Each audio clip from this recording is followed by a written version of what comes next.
Welcome, Jackets fans. Welcome to Boom and Gloom, just your everyday fan podcast where I talk about the boom, the good, and the gloom, the bad, of the Columbus Blue Jackets. I'm Anthony, or as you might know me on social media, Whaler Jacket. I am North America's longest suffering hockey fan. The Jackets gave us a brief respite from the suffering with a 3-game winning streak recently, but that of course came to an abrupt, thunderous end with a loss to the Devils the other night. They of course blew another third period lead in the process. I watched the first 2 periods, then I left for a New Year's Eve party. So I didn't even see the meltdown, but I do know that they gave up 3 goals in less than 2 minutes. Just classic Blue Jackets disappointment. I'll get more into that in a bit, but I'm just glad to be back here. I took a bit of an extended break with the holidays, and I have a ton to talk about today, so let's get right into it. Actually, let me just say this. If you're going to listen to one thing from this podcast episode today, skip to the end, because I have one big thought, one big picture item that kind of ties everything else I talk about on today's show together. A kind of a State of the Jackets address. So that'll be after I talk about a bunch of other Jackets-related news. As it seems to be the case every time I do one of these episodes, there were some roster moves since I last did an episode. Happens every time. I do a podcast episode, and then the next day, there's some big news in CBJ land, and I have to wait to discuss it on here. So let's backtrack a bit. The Jackets acquired Mason Marchment from the Seattle Kraken. Still the dumbest name in the league, but that's another topic for another day. At first, I was not pleased that the Jackets gave up a second-round pick, but my feelings changed on that. More on that shortly. Marchment has been a good pickup in my opinion. He has looked good, I think, playing on the top line with Marchenko and Fantilli, and he has points in all 4 games since he has been with the team. Or maybe it's 5 games, I can't remember, but he has points every game.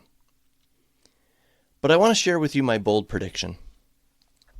And this comes from many, many years of suffering as a fan and seeing bad decision after bad decision. My bold prediction: Marchment is going to continue to produce. And that is going to convince Don Waddell to sign him to a big contract. After that, once he is signed that big contract, his production is going to fall off a cliff in typical Blue Jackets fashion. And his contract will end up looking terrible. Now, obviously, I hope I'm wrong, but this team has done almost nothing but let me down since they came into existence. So I'm just bracing myself for what seems to be the inevitable. In the meantime, it got me thinking. Marchment was not performing well for the Kraken. He comes to Columbus, and he starts putting up basically a point a game. So I was thinking, what other players in Blue Jackets history have been traded to the Jackets and then performed better than their previous team? Sam Gagner and Nick Foligno came to my mind almost immediately. But are there others? Who am I forgetting? Please feel free to let me know. I always give my contact information at the end of every episode. So who am I forgetting? Who else has come to the Jackets and has thrived? Like, has been better with the Jackets than their previous team? Like, the Jackets got lucky, got more talent than they thought they were getting. I'd be very curious to know if I'm missing anybody else. Anyway, back to Marchment. I like what he brings to the team. He's big, he's physical, and dare I say, he's a bit dirty. Now take that how you want, but I like the fact that the Jackets have another player with a mean streak. Someone who can play physically and get under the skin of opponents. It seems like all good teams have that. Florida Panthers, you got Brad Marchand, you have Kachuk, forget how you say his name properly. So all good teams have that. I mean, Washington has Tom Wilson. So maybe this is one of the pieces to the puzzle. But it's a double-edged sword because with that style of play comes what Kraken fans mentioned about him. And that is he takes a lot of penalties. Sometimes a lot of stupid penalties. Penalties at very bad times. And we've already seen that to some degree so far. But I think overall, the positives outweigh the negatives here, at least so far. And I'm glad that Marchment is in the fold. That brings me to the other big trade the Jackets made. And that, of course, is Yegor Chinakhov was finally traded. He was traded to the Pittsburgh Penguins for 2 draft picks and Danton, not really sure how to say his last name, Heinen, not sure. My knee jerk to this trade was, what the heck is Don Waddell doing? Trading in division to the rival Penguins? There is no doubt in my mind that Chinny is going to haunt the Jackets for years. With guys like Crosby and Malkin there to help him, the dude may just very well develop into a stud. A stud that is going to make the Jackets and their fans irate for years. But the cold hard truth, guys, is that Chinakhov needed to go. It wasn't working out here, and the Jackets had to get something for him.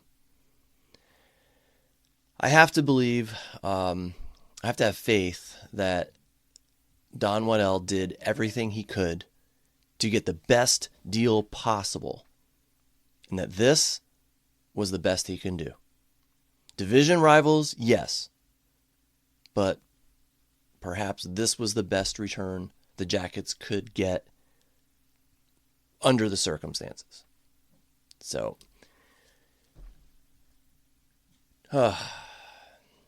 again, knee jerk, I was unhappy. Of all teams, the Penguins, a team in the Jackets division, so Chinny can light the lamp every time we play them. But then I thought of it a different way, and it makes the trade seem so much better. Okay, so maybe you can think about this the same way. The trade is really Mason Marchment and a couple of draft picks for Yegor Chinakhov, a couple of better draft picks, and a depth player. So thinking about it that way makes me feel a lot better. The thing is, were these trades part of a plan to get the Jackets over the hump and into the playoffs this season? That's kind of my big thought that I will come back to towards the end of this episode. But to finish up this segment, I'm actually happy for Chinakhov. It obviously wasn't going to work out. For whatever reason, okay? Not the correct skill set for this team, not the right fit for the coach, not the right fit for the locker room, whatever it was. I don't know. I don't know what it was truly, and it doesn't matter. He needed to move on, and Don Waddell got the job done. He was a former first-round pick. Yeah, I kind of wish we got one back in return, but considering his body of work in the NHL so far, that wasn't going to happen. We were not going to get a first-round pick in return. it was a stretch for Jarmo Kekalainen to take him in the first round to begin with.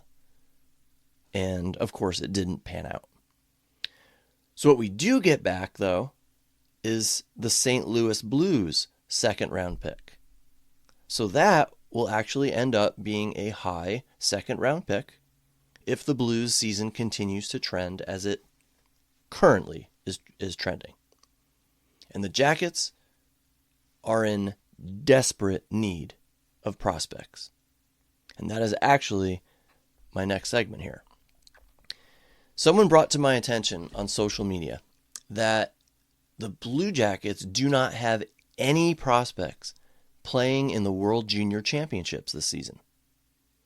I thought that was a very astute and alarming observation. As bad as the Jackets have been since last making the playoffs, 5 years ago, their cupboard should be stocked with high-end prospects. And frankly, it is not.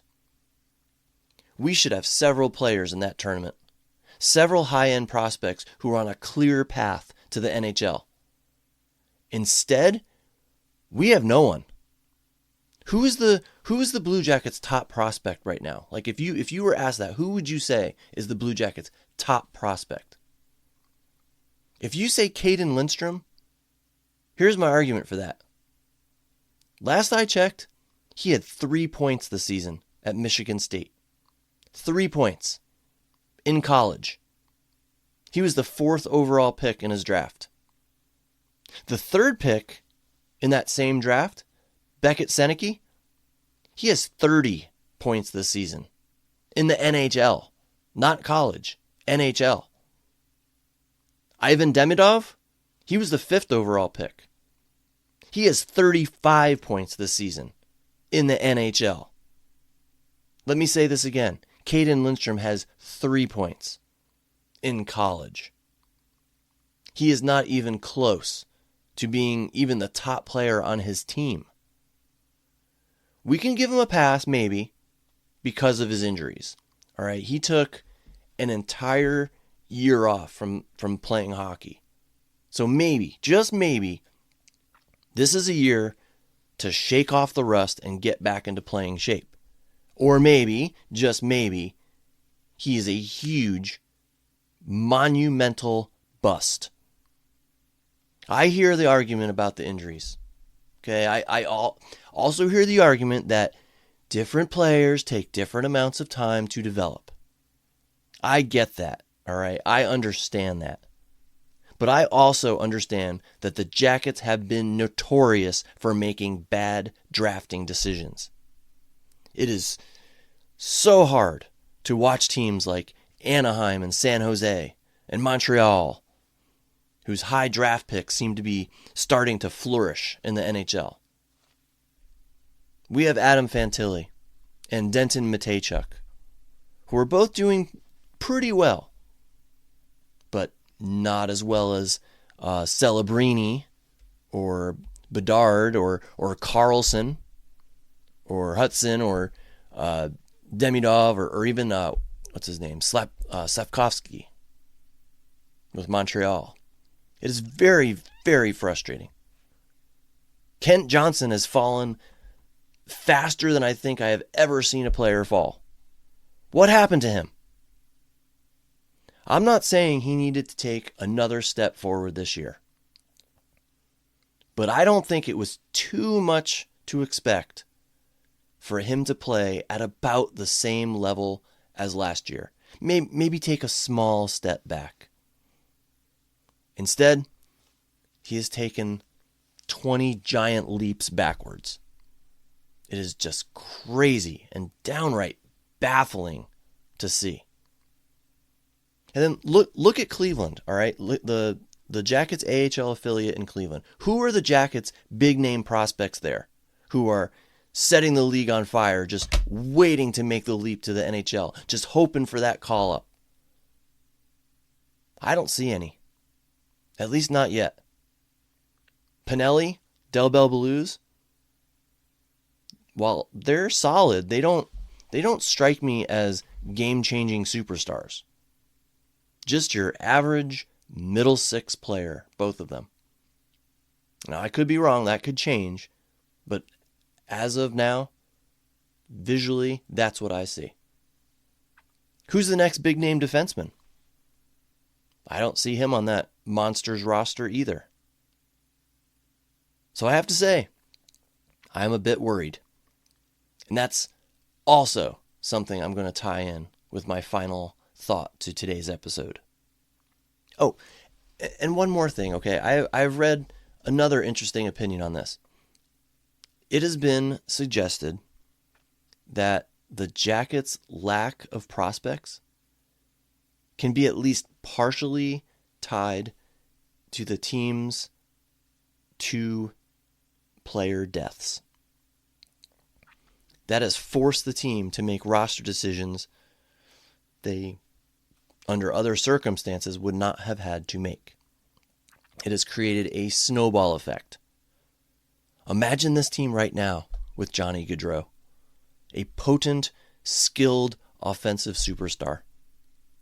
It would have been glorious. With Matiss Kivlenieks, maybe the Jackets make different decisions in goal. Maybe Elvis is no longer with the team. Maybe they don't use certain draft picks on goaltenders. Instead, stocking their prospect pool with more forwards or defensemen. You just don't know.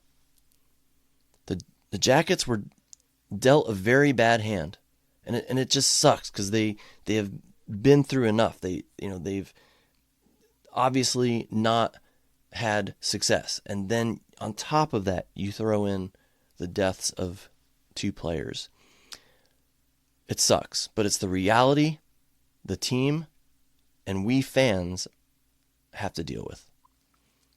And again, that's part of this big picture thing that I will address later. But the next thing I want to address is injuries. My goodness, lots to talk about here. I would like to list each player currently injured and discuss the ramifications. I want to discuss what it means to the team. So let's start with Zach Werenski.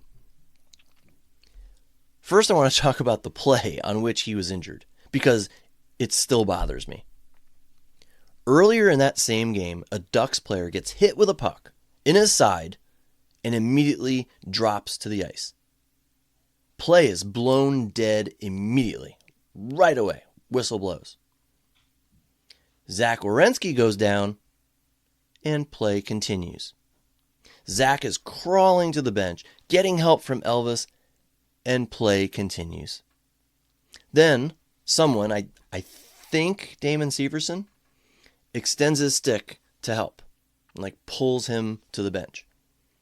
Then the play is finally whistled down, and the Jackets are given a too many men on the ice penalty. What the heck is that all about? I guess if you follow the letter of the law, it is a penalty.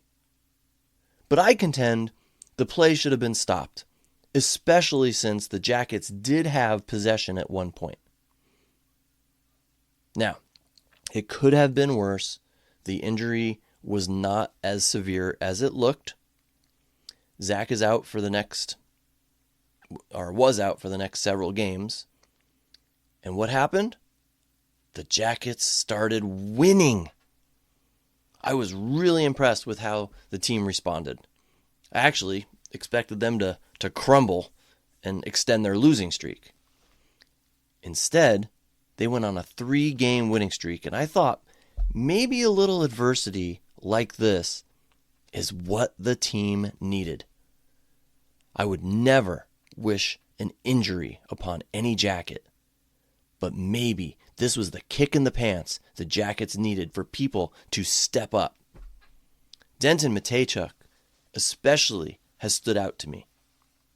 He seems to have really elevated his game since Zach went down. And he seems to have earned Coach Evason's trust because his minutes have skyrocketed. And I have to say, if you've listened to this podcast before, you'll know that I am not the world's biggest Damon Severson fan. But even he kind of stepped things up a little bit. He's been not playing badly at all. Still hoping Zach returns soon, but at least the Jackets have shown some resilience in his absence. That was a very nice thing to see. Next injury, Isaac Lundestrom. Again, I would never wish injury on any Jackets player, but from a team perspective, I have to admit I was not upset at all about this injury. If I look at the Jackets' regular starting roster at forward, he is the player I am least happy about being there. He's done fine. Okay, it's not like he's making glaring errors every single night that is costing the team victories and points in the standings. But what bothers me most is that the Jackets chose to sign him instead of re-signing Sean Kuraly or Justin Danforth. Both players, in my opinion, would be a better choice for our fourth line center. I am genuinely curious about this. Does anyone see Isaac Lundestrom as an upgrade to what we had in Kuraly or Danforth? Because I certainly do not. I would have rather had either of those two back as our fourth line center compared to Lundestrom. So he is out for a few weeks, and I think what should happen is that Cole Sillinger should slot into the fourth line center position once Sean Monahan returns. And he's the next person I want to talk about.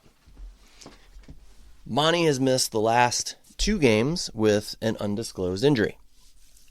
And let's be honest here, he has been a shell of himself this year. He is a shell of last year's Sean Monahan. He, along with Kent Johnson, have been the main reasons why the Jackets aren't putting up better offense, in my opinion, of course. If he and KJ were scoring at a similar pace as last year, I bet the Jackets would have at least 3 or 4 more wins. Because like last season, a high offensive output would offset the deficiencies the Jackets have at defense and goaltender. But to me, it has been obvious that Monty has been fighting through something. I would personally rather him sit out for a while and get fully healed than come back to the team not at 100%. Regardless, let's see if some other players step up. Give them a chance for minutes and go from there. Still no word on Eric Goodbranson, still out with a concussion. My thought on that is that it must have been pretty bad. And I'm beginning to fear that it might even be career-threatening at this point. I've grown to really like Gutty, so I hope we see him healthy soon. But my hopes right now are not high. Miles Wood. It looks like he is going to be out for a while. The way he hit the boards, man, that was scary looking. It looked like his body got twisted like a pretzel. You never want to see things like that. Miles Wood plays with reckless abandon. And we were kind of told when he was acquired that he was injured a lot because of that. However, I don't attribute this injury to his style of play. He simply went into the boards awkwardly. It could have happened to any player. Just bad luck on this one. The Jackets are unfortunately losing a lot of speed and physicality with his absence from the lineup. And I just want to say I hope he makes a speedy recovery. And lastly, Brendan Smith.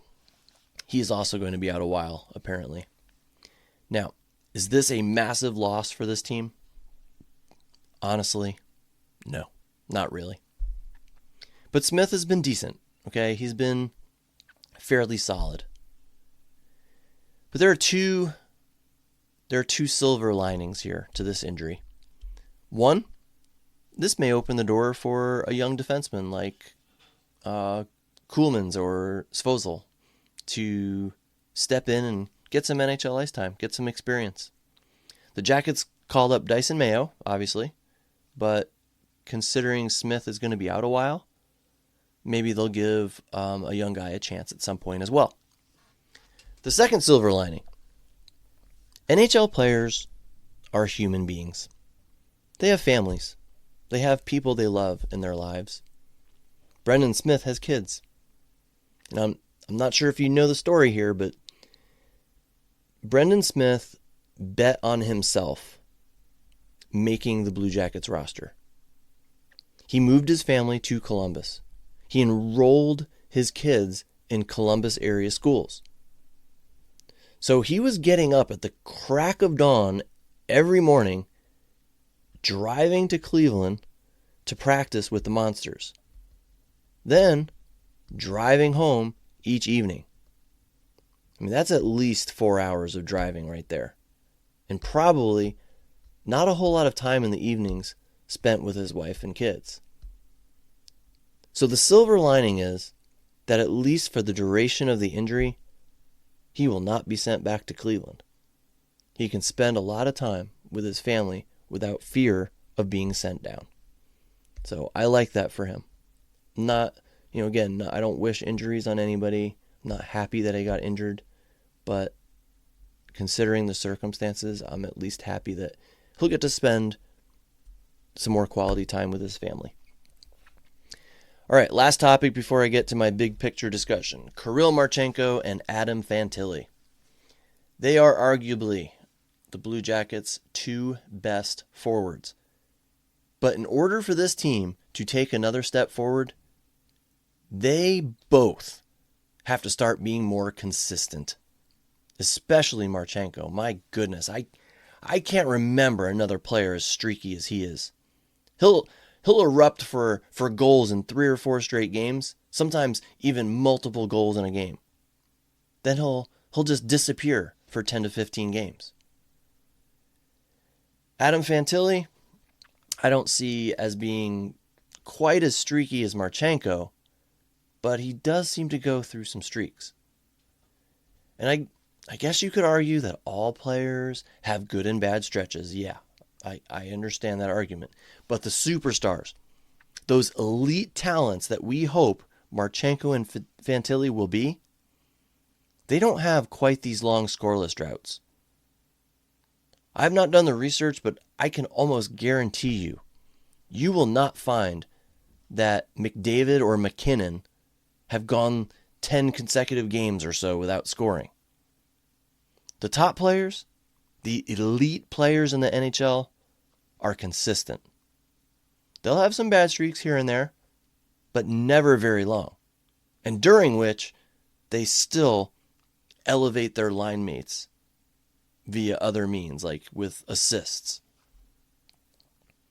Marchenko and Fantilli, they need to be more consistent scorers.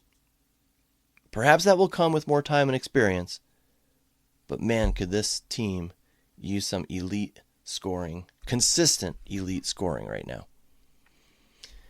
All right, now for my big picture topic.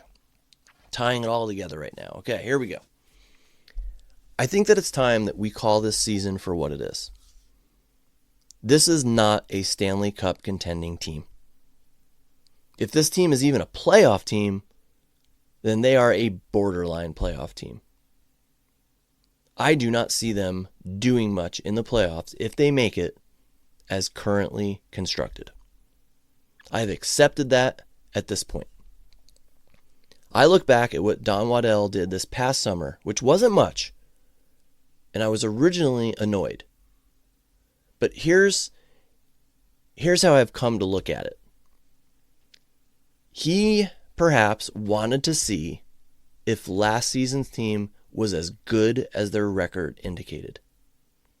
And if they were, he wanted to see if his players would take the next step and get them to the next level. They did not. So my hypothesis is that now he knows, now Don Waddell knows there is a lot of work to still do, and he's going to start putting his stamp on this team moving forward. The Mason Marchment trade was a final test. Could he put another top 6 player into the lineup and save the season? I guess it's still possible, but I don't see it. I don't see this team as making any noise in the playoffs if they were to miraculously get there. And yes, people will say that they are on the same pace as last year's team at the same time. But the difference is the Eastern Conference has only gotten stronger and tighter. I mean, just look at those standings. They have to jump over more teams, stronger teams, than last season. Surely, Waddell must recognize this. So if we don't see a massive winning streak like the Sabres are involved in right now, I think Waddell makes a lot of changes, starting at the trade deadline. But we as fans, we have to accept the team for what it is at this point. And that is a team that's not a playoff team. I'm sorry. And if we are a playoff team, we are certainly not ready to actually compete for a Stanley Cup. And trust me, guys, I hate that as much as you do. Probably more, as I have suffered way longer than any of you. But my experience as a fan of 2 very bad franchises allows me to see things for what they are. I'm a realist. And realistically, this team has little to no chance at making any noise in the playoffs, even if they were to get there. Now, you might argue that if we can just get there, you never know what's going to happen. Or if we could just get there, the experience alone will be beneficial enough to help our young team have success moving forward, like to help them get to that next level. I admit that is a school of thought that is possible, but I personally don't buy into that. Therefore, here's what needs to happen. As a team, the Jackets front office has to start making some decisions. Who to keep and who to move going forward. This includes the coaching staff as well. On my last episode, I mentioned how I would like to see a new defensive coach. Move out some players, all right? Is this just a long slump for Kent Johnson? Or was last year just an anomaly? And if he's not going to fit here, trade him for assets. Boone Jenner is a fan favorite, sure. But he would also be a coveted piece for a playoff team at the deadline. Move him for assets.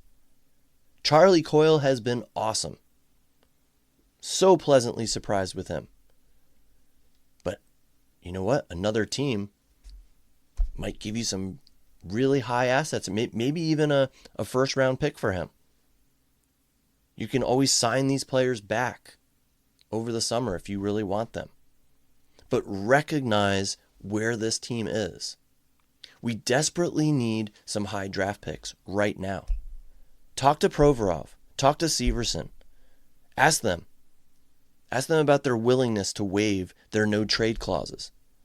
Maybe they'd be willing to waive them if it meant leaving this crap show that they've been a part of and actually going to a playoff team with a chance to win it all. But the bottom line is, as fans, we have to ask ourselves this question. Are we happy just making the playoffs this season? If so, by all means, keep your hopes alive. There is still a chance, after all, that the Jackets will still make the playoffs this year. But let's be real. They are not going to do much damage if they get there. First round exit? Probably. Maybe second round. But what I think we need to do is not be happy just making the playoffs. That should not be our goal, to just make the playoffs. We need to want and expect more than that. And if you subscribe to that line of thinking, like I have, then you need to accept that we should not be thinking playoffs this season. We should continue to cheer for our team and hope they win. But when they lose, we should not be as upset.